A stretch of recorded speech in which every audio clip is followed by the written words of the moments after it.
A Operação Coração e Renovação da Terra Cristã. A única paz de espírito. Texto para oração, a Bíblia, autoridade inquestionável. Leremos Parábolas de Jesus, começando na página 38 com o último parágrafo. Os mestres de Israel não estavam semeando a semente da palavra de Deus. A obra de Cristo como mestre da verdade contrastava fortemente com a dos rabinos de seu tempo. Eles se debruçavam sobre tradições, teorias e especulações humanas. Muitas vezes, colocavam no lugar da própria palavra aquilo que o homem havia ensinado e escrito sobre a palavra. O tema do ensino e da pregação de Cristo era a palavra de Deus. Ele respondia aos questionadores com um claro: está escrito. Que dizem as Escrituras? Como leis? Os servos de Cristo devem fazer a mesma obra. Em nossos dias, como antigamente, as verdades vitais da palavra de Deus são deixadas de lado em favor de teorias e especulações humanas. Muitos professos ministros do Evangelho não aceitam toda a Bíblia como a palavra inspirada. Um sábio rejeita uma parte, outro questiona outra parte. Eles elevam seu julgamento como superior à palavra, e a Escritura que ensinam repousa sobre sua própria autoridade. Sua autenticidade divina é destruída. Ele apontou as Escrituras como de autoridade inquestionável, e nós devemos fazer o mesmo. A Bíblia deve ser apresentada como a palavra do Deus infinito, como o fim de toda controvérsia e o fundamento de toda fé. Precisamos orar esta tarde por ajuda para nunca deixarmos de lado a palavra de Deus em favor de teorias e especulações humanas, mas sempre ensinarmos as verdades claras da Bíblia segundo o Espírito, a única autoridade inquestionável, o fim de toda controvérsia, o fundamento da nossa fé. A operação de renovação de terras e coração do cristão. Nosso tema para esta tarde é a renovação da terra e a operação do coração do cristão. Encontramos este tema no 36º capítulo de Ezequiel. Ezequiel 36 versículo 1 ao 10. Tu, pois, filho do homem, profetiza aos montes de Israel, e dize: montes de Israel, ouvi a palavra do Senhor. Assim diz o Senhor Deus, porquanto o inimigo disse contra vós: os antigos lugares altos, os lugares de adoração na terra prometida, são nossa possessão, portanto, profetiza e dize: assim diz o Senhor Deus, porquanto vos assolaram e vos consumiram de todos os lados, para que vos tornasseis uma possessão para o restante das nações, e fostes levados pelos lábios dos faladores, e sois um opróbrio dos povos. Portanto, ó montes de Israel, ouvi a palavra do Senhor Deus, assim diz o Senhor Deus aos montes, e aos outeiros, e aos rios, e aos vales, e aos lugares assolados, e às cidades abandonadas pelo seu povo, que foram tornadas presa e escárnio para o restante das nações que estão em redor. Portanto, assim diz o Senhor Deus: certamente, no fogo do meu zelo falei contra o restante das nações e contra toda a Idumeia, agora árabes, que se apropriaram da minha terra com a alegria de todo o seu coração, com mentes desprezíveis, para lançarem fora como presa. Profetiza, pois, sobre a terra de Israel, e dize aos montes, e aos outeiros, e aos rios, e aos vales: assim diz o Senhor Deus: eis que falei no meu zelo e no meu furor, porque suportastes a vergonha das nações. Portanto, assim diz o Senhor Deus: levantei a minha mão.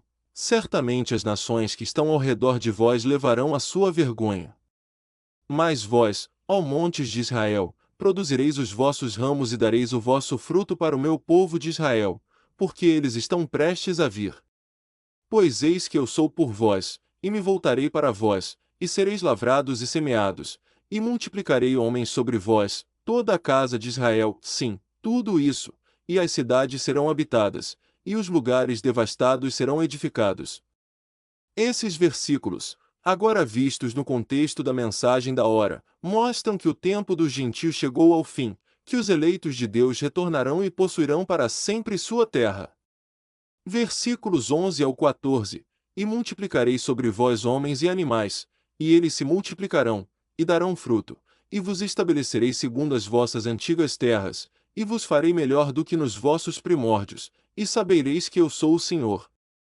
Sim, farei andar sobre vós homens, o meu povo Israel, e eles vos possuirão, e tu serás a sua herança, e nunca mais os desfilharás dos homens.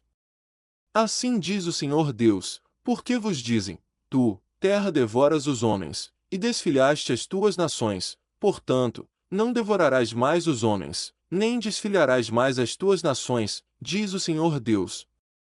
Estes versículos não podem ser mal interpretados como se significassem o retorno dos judeus da Babilônia, pois aqui se diz que a terra não mais devorará homens, nem desfilhará as tuas nações, enquanto a história mostra que, desde o retorno dos judeus da Babilônia, a terra tem sido devorada, não houve paz duradoura. Além disso, este capítulo fala em particular sobre a casa de Israel, o reino das 10 tribos, que nunca retornou até hoje desde que foi disperso pelos assírios. Versículos 15 ao 22. E não farei mais ouvirem-te a vergonha das nações, nem levarás mais o opróbrio dos povos, nem farás mais cair as tuas nações, diz o Senhor Deus. Além disso, veio a mim a palavra do Senhor, dizendo, Filho do homem, quando a casa de Israel habitava na sua terra, contaminaram-na com o seu caminho e com as suas ações, o seu caminho era diante de mim como a imundícia de uma mulher divorciada. Por isso derramei sobre eles o meu furor, por causa do sangue que derramaram sobre a terra e dos seus ídolos com que a contaminaram, e os espalhei entre as nações, e foram dispersos pelas terras, conforme o seu caminho e conforme as suas ações os julguei. E, quando chegaram as nações para onde foram, profanaram o meu santo nome, quando lhes disseram, Este é o povo do Senhor, e saiu da sua terra. Mas eu tinha compaixão pelo meu santo nome, que a casa de Israel profanou entre as nações para onde foi. Portanto, dize a casa de Israel, assim diz o Senhor Deus, não faço isto por amor de vós, ó casa de Israel, mas por amor do meu santo nome, que profanastes entre as nações para onde fostes. Por meio dessas escrituras, pode-se agora entender que Deus não faz isso porque seu povo de ontem ou de hoje foi bom, mas porque ele deve vindicar seu nome. E ele deve deixar os pagãos saberem que eles foram capazes de expulsar seu povo da terra somente porque ele permitiu que fizessem isso por causa da iniquidade de seu povo. Versículos 23 ao 26. E santificarei o meu grande nome, que foi profanado entre as nações, o qual profanastes no meio delas, e as nações saberão que eu sou o Senhor, diz o Senhor Deus, quando eu for santificado em vós diante dos seus olhos. Porque eu vos tirarei do meio das nações, e vos congregarei de todas as terras, e vos trarei para a vossa terra. Então, aspergirei água limpa sobre vós, e ficareis purificados, de todas as vossas imundícias e de todos os vossos ídolos vos purificarei. E vos darei um coração novo, e porei dentro de vós um espírito novo, e tirarei da vossa carne o coração de pedra, e vos darei um coração de carne. É evidente que, antes que você e eu estejamos prontos para a trasladação, precisamos primeiro estar prontos para entrar na terra prometida, para lá sermos purificados, para lá termos nossos corações de pedra removidos. Sim, a única maneira de termos essa operação no coração realizada em nós é deixar que o Senhor primeiro nos reúna dentre os pagãos e nos traga para nossa própria terra. Pois, então, diz o Senhor, espargirei água pura sobre vocês, e também lhes darei um coração novo e um espírito novo porei dentro de vocês. Diante disso, eu gostaria de saber quem poderia viver com Cristo durante os 1000 anos sem primeiro ter ido à terra, para ser purificado e receber um novo coração? Versículos 27 ao 32, E porei dentro de vós o meu espírito, e farei que andeis nos meus estatutos, e guardeis os meus juízos, e os observeis. E habitareis na terra que dei a vossos pais, e vós sereis o meu povo, e eu serei o vosso Deus. Também vos livrarei de todas as vossas imundícias, e chamarei o trigo, e o multiplicarei, e não trarei fome sobre vós. E multiplicarei o fruto das árvores e a novidade do campo, para que não recebais mais o opróbrio da fome entre as nações. Então vos lembrareis dos vossos maus caminhos, e das vossas obras que não eram boas, e tereis nojo de vós mesmos, por causa das vossas iniquidades e das vossas abominações. Não é por amor de vós que eu faço isto, diz o Senhor Deus, seja-vos conhecido, envergonhai-vos e confundi-vos por causa dos vossos caminhos, ó casa de Israel, o Senhor sabe como salvar, ele dispersou seu povo por todas as nações para que, quando ele os trouxesse de volta para casa, eles se lembrassem do resultado de suas más ações e, assim, detestassem suas iniquidades. Versículos 33 ao 36. Assim diz o Senhor Deus: no dia em que eu vos purificar de todas as vossas iniquidades, também vos farei habitar nas cidades, e os lugares assolados serão reedificados. E a terra assolada será lavrada, enquanto estava assolada aos olhos de todos os que passavam. E dirão: esta terra que estava assolada tornou-se como o jardim do Éden, e as cidades assoladas, assoladas e em ruínas foram fortificadas e habitadas. Então as nações que restarem ao redor de vós saberão que eu sou o Senhor que reedifica os lugares assolados e planta o que estava assolado. Eu, o Senhor, o disse e o farei. Veja, o Senhor realiza todas essas maravilhas na terra de Israel e aos olhos dos pagãos. São eventos necessariamente pré-milenistas. Versículo 37. Assim diz o Senhor Deus: ainda por isso consultarei a casa de Israel, para que o faça por eles, e os multiplicarei como homens como a um rebanho. Os eleitos de Deus, declara este versículo, estarão orando pelo cumprimento destas Escrituras. O que você está fazendo, irmão ou irmã? Está orando por essas coisas? Ou está lutando contra elas? Não ouse dizer, não importa, pois tal atitude de incredulidade o manterá fora do reino com a mesma certeza que manteve os antediluvianos fora da arca. Versículo 38.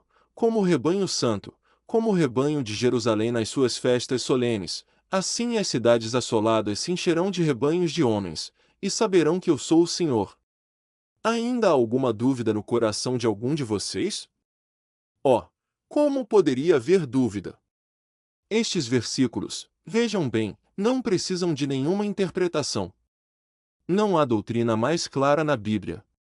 Vocês não podem fechar os olhos para ela e ainda assim esperar ser contados entre os crentes da palavra de Deus.